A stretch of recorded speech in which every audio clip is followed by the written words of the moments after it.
Today we study about role of microbes in production of biogas. Biogas is a mixture of gases, predominantly the methane gas, produced by some microbial activity and may be used as fuel. You have learned that microbes produce different types of gases and products during the growth and metabolism. The type of the gas produced depend upon the microbes and the organic substrate they utilize. In the example cited in relation to fermentation of dough, cheese making and production of beverages, the main gas produced was CO. अगर हम Dove के fermentation को या चीज़ formation में या beverage production में देखें तो मेन गैस जो प्रोड्यूस होती है वो CO2 होती है, लेकिन कुछ बैक्टीरिया एनारोबिकली जब सेलुलोज को डाइजेस्ट करते हैं तो वे CO2 और H2O के अलावा एक गैस और उत्पन्न करते हैं और वो गैस होती है मीथेन.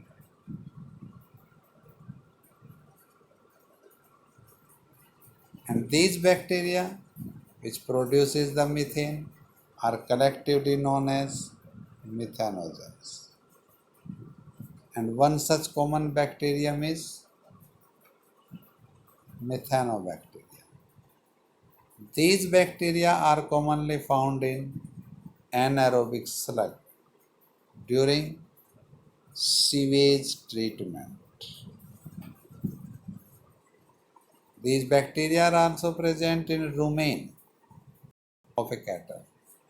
ये बैक्टीरिया रूमिनेंट एनिमल्स के रूमेन में भी रहते हैं, जो कि एक स्टोमक का पार्ट है. A lot of cellulosic material present in the food of cattle is also present in rumen, and in rumen these bacteria help in digestion of cellulose and play an important role in the nutrition of cattle. ये anaerobic bacteria rumen में cellulose को break down करके उसे digest करने में help करते हैं. Do you think we human beings are able to digest the cellulose present in food? क्या आप मानते हैं कि मनुष्य में सेलुलोज का डाइजेशन हो सकता है? No. In human no methanobacterium are present in stomach, so we cannot digest cellulosic material. The excreta of cattle, commonly called as gobar, is rich in bacteria. पशुओं के डंग में भी ये बैक्टीरिया पाए जाते हैं. And dung can be used for the generation of biogas, commonly known as gobar gas. Now we study the structure of biogas plant. Biogas plant consists of a concrete tank.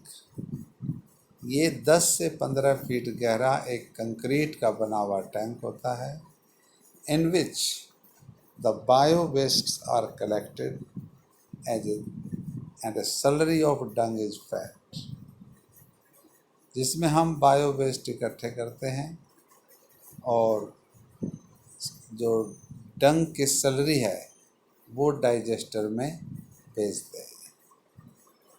A floating cover is placed over the slurry.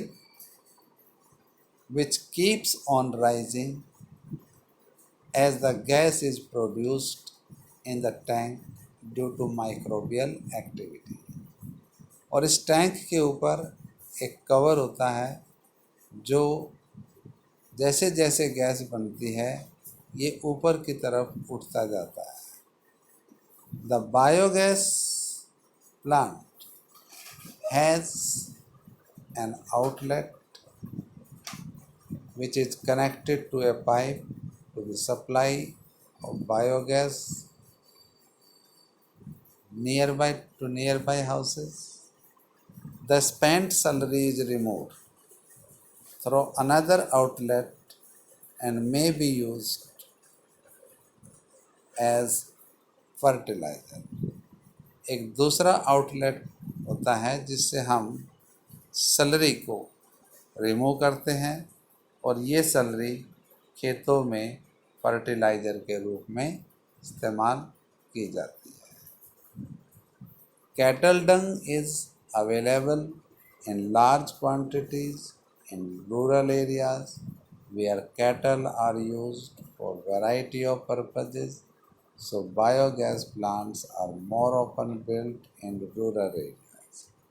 अधिकांशतः biogas plant rural areas में बनाए जाते हैं, लगाए जाते हैं क्योंकि वहाँ पर पशुओं को डिफरेंट पर्पजेस के लिए पाला जाता है और उनसे इसका जो रॉ मटेरियल है डंग वो इजीली अवेलेबल हो जाता है.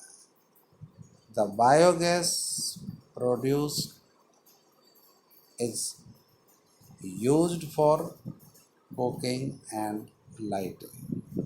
जो बायोगैस इसमें उत्पन्न होती है उसे हम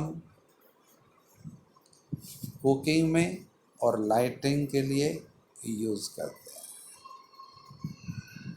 The technology of biogas production was developed in India mainly due to efforts of Indian Agriculture Research Institute IARI and Khadi and Village Industry Commission. Biogas production की जो टेक्नोलॉजी है इंडिया में मेनली IARI और KVIC के द्वारा develop की गई है. And if your school is situated in a village or near the village it would be very interesting to inquire if there are any gas plant near. अगर आपका school किसी गांव में है या गांव के नज़दीक है तो ये काफ़ी इंटरेस्टिंग होगा कि आप वहाँ जाकर बायोगैस प्लांट को ऑब्ज़र्व करें, इंक्वायर करें and visit the biogas plant and learn more about it from the people who are actually managing it.